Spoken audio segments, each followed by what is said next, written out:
place winning deck by. Introduce yourself. My name is Abel, Teen Super Players. Yeah. Also known as Alpha Saiyan on Instagram, And then on Untab, Beta Saiyan, you guys have probably have played against me. I'm always on the grinder, You won first place, man, and what you win first place with? I got first place with like VEGEKS. It's my boy. VEGEKS, first place, and you actually own the cards, Yeah, surprisingly after the U3 ban, it's still a really powerful leader. Yeah. So look at that. Like honestly, those broken stuff like you burst the top 5 cards, you draw a card. But the thing is that you play battle cards for free that rely on this effect. On the Awaken, you do the same thing. You draw, you give a Unison Double Strike.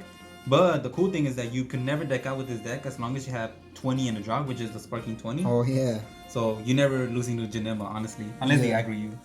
So for the staples, the cards you need to play 4 of in this deck.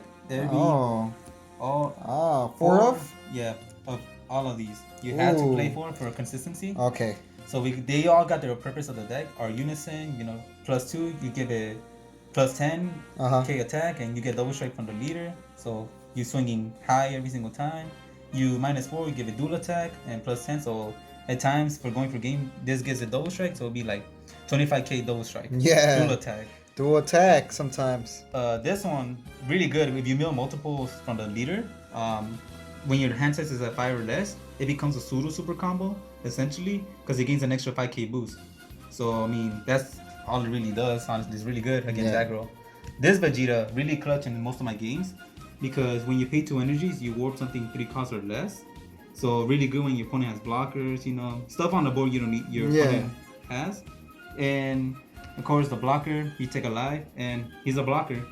So the thing is that these two have unique, so you can only have one on the field. But that's not our issue because they sometimes never even last on the board. Yeah, they kill them or you combo them or something. Yeah. So those are the 4 must stuff, right? Yeah, the staples, you honestly need those in the deck. You have to play 4 of them for consistency reason. You won first place with this deck. Oh. And broken. Honestly. Broken? You think it's ban worthy? Maybe. I mean, this is the best black super combo for mono black. I don't know what else you would play. What other super combo you play with this leader? If you're playing mono black for brevity. Yeah. Since you're bursting fire every single time, your drop rate and your warp always big.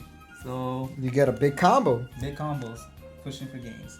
So here's a Majin Buu. So I did play the draw 2 apes, the draft box one. Yeah. So for those that don't have the money to afford those, this is a good replacement. Okay. Because when he's in the drop area, pay 1, discard a card from your hand that you could use in the drop area, and you draw 2. Nice, not bad. For 1 energy, you're valuing off of your hand, because you do need some cards in the drop area. So this is the only reason I play the deck, because I feel like this engine makes the deck really fun. Oh, what? So I didn't know you ran this guy in there. Yeah, so it's a new addition. A lot of Bajang's decks started playing it. So what it does is you Oberon. So Oberon for 3, it has crit, and you burst the top 3 cards. So so you can keep cycling cards. Yeah, so you can mill these guys out.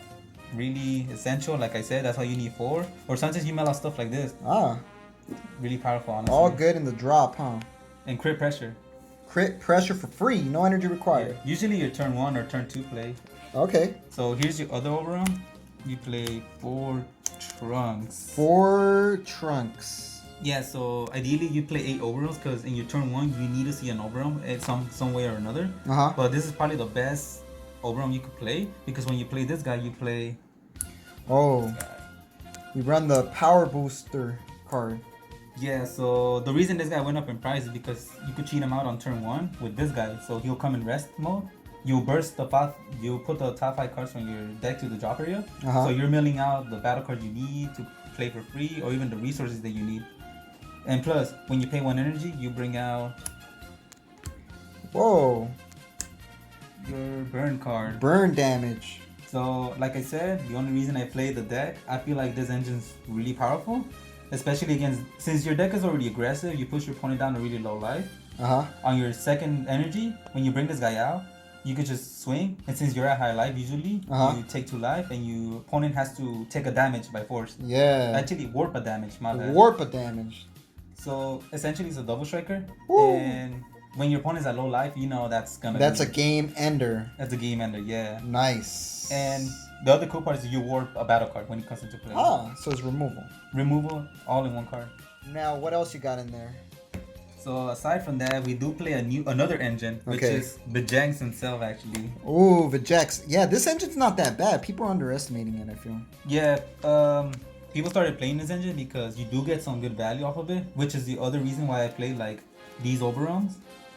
Because you need a Vegeta Xeno and a Trunks Xeno, which you run plenty in your deck. Yeah, you have a lot. So you could, from the warp, you could get him. From the warp? Yeah, so he comes in for 3 energies. Ah. And what he does, you get a battle card 4 cost or less when you drop it. So you already know that's honestly busted because you could return your abilities. Woo! Nice. And 25k double strike. He's a double striker? Nice. So since he's really good because once you swing with him, you play this guy. Oh, the evolve target. He's Xeno Evolve, so that means you warp him. You don't evolve over him. You warp him. He comes into active. Comes.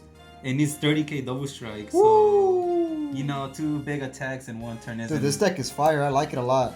Yeah, you know, 2 big attacks is too much for the opponent. Yeah, that's 2. They need 2 negates to survive. If not, then they ain't surviving. And best of all, when he attacks, you can warp a battle card. Oh, also? That's his auto? Yeah, that's his auto. So the cool thing you could do when your opponent has a wide board, you could attack into their battle cards.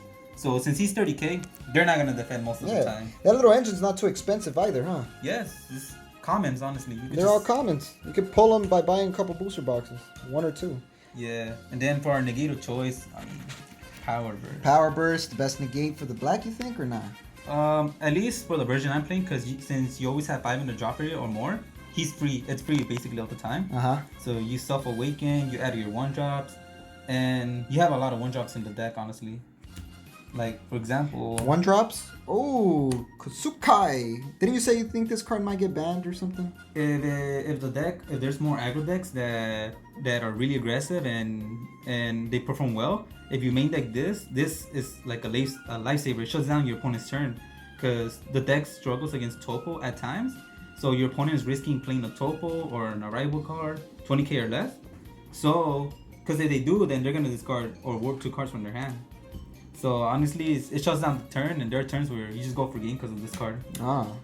And the tech of choice that I had for the event was Mass Saiyan. So ideally, this card, I didn't want to play it because he usually never stayed on the board. But the thing is that you use it as a self-awakener and pressure 15k. Or what I'll do is because people are playing the Frieza, the Vegeta, and the Yamcha counters, and the things they always wait to use it on him or even on him. Okay.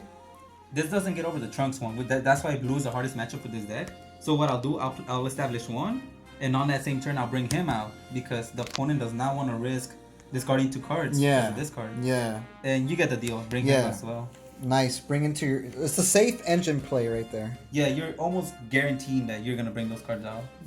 And then 2 Fu. Woo! The Fu mission accomplished. Yeah, it's another draft box card. Honestly, there's like a lot of draft box cards in it. But honestly, they're really worth it. Because, especially for this guy, because when you pay 2 energy, you could return something 7 cost or lower from your dropper, your warp. So that's your entire deck. Ooh. Basically, mainly Bivities. That's what I recycle. The super combos? Yeah, but that's a pretty cool card. Yeah, it's worth it, honestly. Like, to pay for it. Your 2 Kais.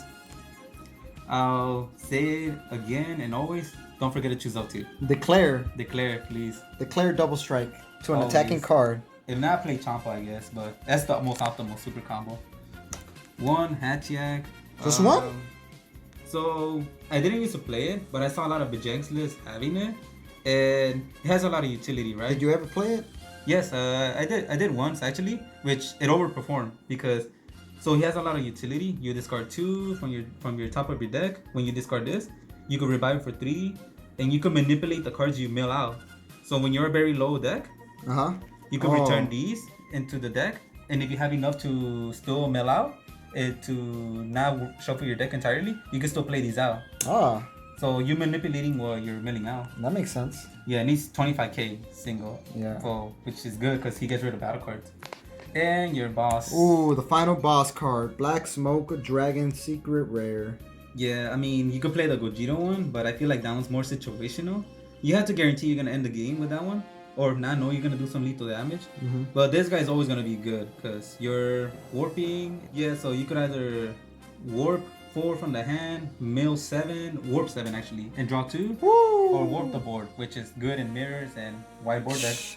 And that is the first place winning VEGEKS deck. How much does this deck run for? Estimate. It's kind of hard to estimate, but I mean, I guess your promos are gonna be expensive, like your Vegetas and your. But back then, you probably had those. Those were only a couple cents back then, dude. Yeah. So now, what I do recommend people doing is you start like picking up promos like these that are cheap. Buy cheap promos, guys. Because you never know when they're gonna be good, like this. Yeah. And there you have it. That's the first place SPZ Super Player Able Alpha Saiyan / Beta Saiyan. What's your Instagram? Alpha Saiyan TCG. Alpha Saiyan TCG. Yeah, just post pictures of Dragon Ball. Yeah. Follow him. He won first place at the big event, and if you follow him, you guys will definitely learn some like tips and stuff. Tips. Yeah, I guess. And like what we say, y'all stay super. Super.